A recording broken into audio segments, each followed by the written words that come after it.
Hey everyone, it's Dan. Welcome to your one-stop shop for all things investing. Listen, I know thinking about investing, especially when you're just starting out, can seem about as fun as watching paint dry. It can feel overwhelming, right? But trust me, it doesn't have to be some big, scary monster under your bed.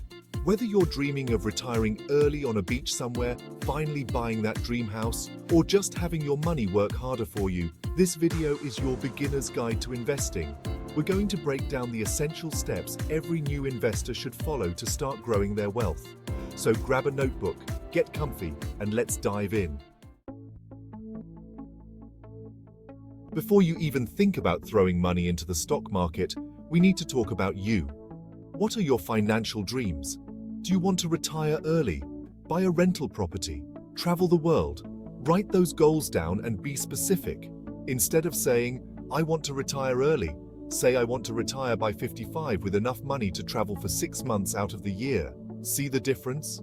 Having a clear vision will not only motivate you, but also help you make smarter investment decisions. Once you have those big picture goals, break them down into smaller, bite-sized chunks.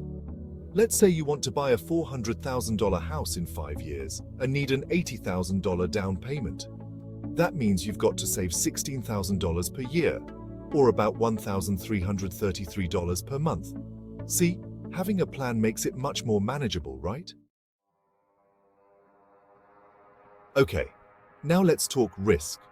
How comfortable are you with the idea of your investments going up and down like a roller coaster? Your risk tolerance is basically your ability to stomach those market swings without freaking out. Think of it like this. If you're young and have a long time horizon until retirement, you can afford to take on more risk because you have more time to recover from any potential losses. On the other hand, if you're closer to retirement, you might want to play it a bit safer. There are tons of online risk tolerance quizzes you can take, but it also helps to think about your past experiences with money. Did you lose sleep during the last market downturn? Did you sell everything in a panic? Understanding your risk tolerance is crucial because it will dictate how you invest your money. Listen, I get it. Learning about investing can seem about as exciting as watching grass grow. But trust me on this one, a little bit of knowledge can go a long way in the investing world. You don't need to become a Wall Street whiz overnight, but understanding the basics is key. Start by learning about different asset classes like stocks, bonds, and real estate. What are they? How do they work? What are the risks and potential rewards? There are tons of free resources available online, from reputable websites to YouTube channels like mine. Take some time to educate yourself and don't be afraid to ask questions. Remember, the more you know, the more confident you'll feel about making investment decisions. Alright, time for some real talk. You can't invest if you don't have any money to invest, right? That's where budgeting comes in. I know. Budget is like a 4-letter word to some people, but it doesn't have to be a drag. Think of it as a financial roadmap that helps you reach your goals faster. Start by tracking your expenses for a month or two. Where is your money actually going? You might be surprised by how much you're spending on things like eating out or subscription services. Once you have a clear picture of your spending habits, you can start making adjustments and finding areas to cut back. Remember, every dollar you save is a dollar you can invest and put to work for you. Okay, you've set your goals, assessed your risk tolerance, and started saving like a boss. Now it's time to open an investment account. Think of this as your investing home base. There are a few different types of accounts to choose from, but the most common are brokerage accounts and retirement accounts. Brokerage accounts give you the flexibility to invest in a wide range of assets, while retirement accounts come with tax advantages to help you save for the future. When choosing an account, consider factors like fees, account minimums, and the types of investments offered.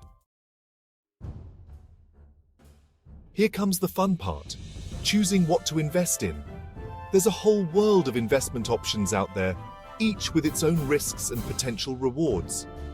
You've got stocks, which represent ownership in a company, bonds, which are essentially loans you make to governments or corporations, mutual funds, which pool money from multiple investors to buy a basket of assets.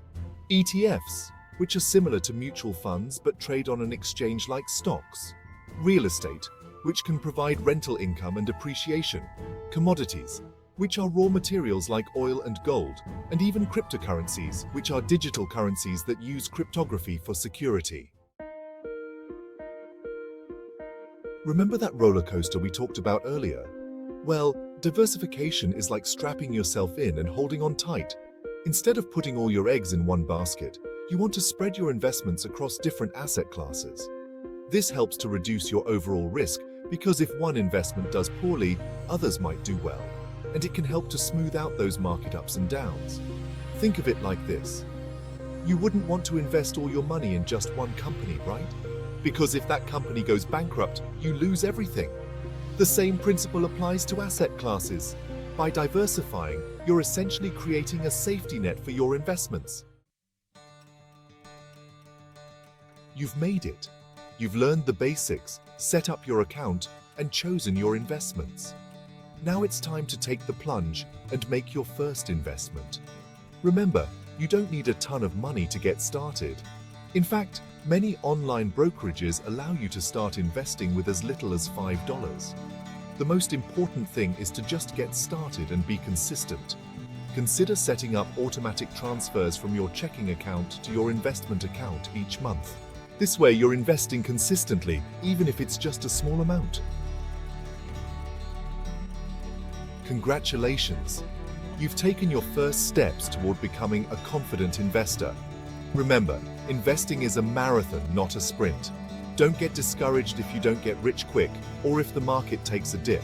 Stay informed, stay disciplined, and focus on the long term. And hey, this is just the beginning. There's so much more to learn about investing, but I'm here to help you every step of the way. Don't forget to subscribe to my channel for more financial tips and tricks. Thanks for watching.